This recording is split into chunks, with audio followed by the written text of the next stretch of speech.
I see and say nothing. The past cannot be cured. I observe and remain silent. Men fight wars, women win them.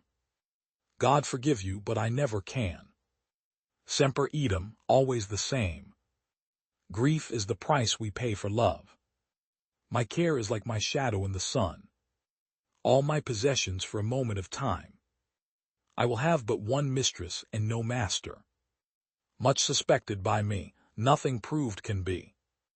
Anger makes dull men witty, but it keeps them poor. It is hard to find beauty in the art of self-expression.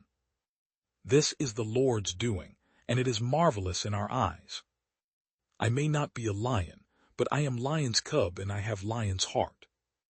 I have the heart of a man, not a woman, and I am not afraid of anything.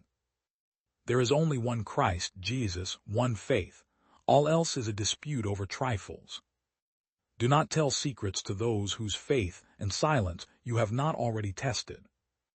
Life is for living and working at.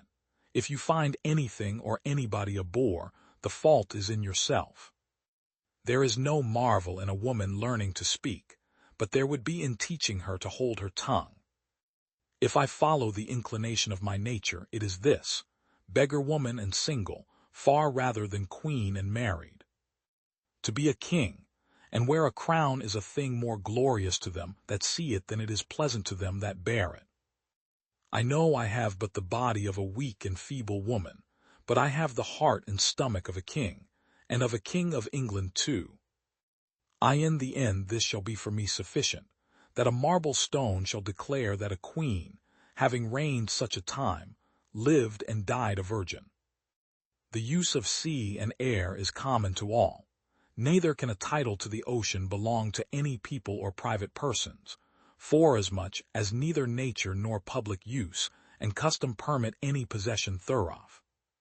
We therefore beg your serene highness again and again that you be pleased to set a limit to your love, that it advance not beyond the laws of friendship for the present nor disregard them in the future. And therefore I am come amongst you at this time, not as for my recreation or sport, but being resolved in the midst and heat of the battle to live or die amongst you all, to lay down, for my God, and for my kingdom, and for my people, my honor and my blood, even the dust. I know I have but the body of a weak and feeble woman, but I have the heart of a king, and of a king of England too. As for my own part, I care not for death, for all men are mortal, and though I be a woman, yet I have as good a courage answerable to my place as ever my father had. I am your anointed queen. I will never be by violence constrained to do anything. I thank God I am indeed endowed with such qualities that if I were turned out of the realm in my petticoat, I were able to live in any place in Christendom. While we perceive, the zeal and love of your mind towards us is not diminished, yet in part we are grieved that we cannot gratify your serene highness with the same kind of affection. And that indeed does not happen because we doubt in any way of your love and honor, but, as often we have testified both in words and writing, that we have never yet conceived a feeling of that kind of affection towards anyone. We certainly think that if God ever direct our hearts to consideration of marriage, we shall never accept or choose any absent husband, how powerful and wealthy a prince soever. But that we are not to give you an answer until we have seen your person is so far from the thing itself that we never even considered such a thing. I have always given both to your brother, and also to your ambassador, likewise the same answer with scarcely any variation of the words, that we do not conceive in our heart to take a husband but highly commend this single life, and hope that your serene highness will no longer spend time in waiting for us. From my years of understanding, I happily chose this kind of life in which I yet live, i.e., unmarried, which I assure you for my own part hath hitherto best contented myself, and I trust hath been most acceptable to God.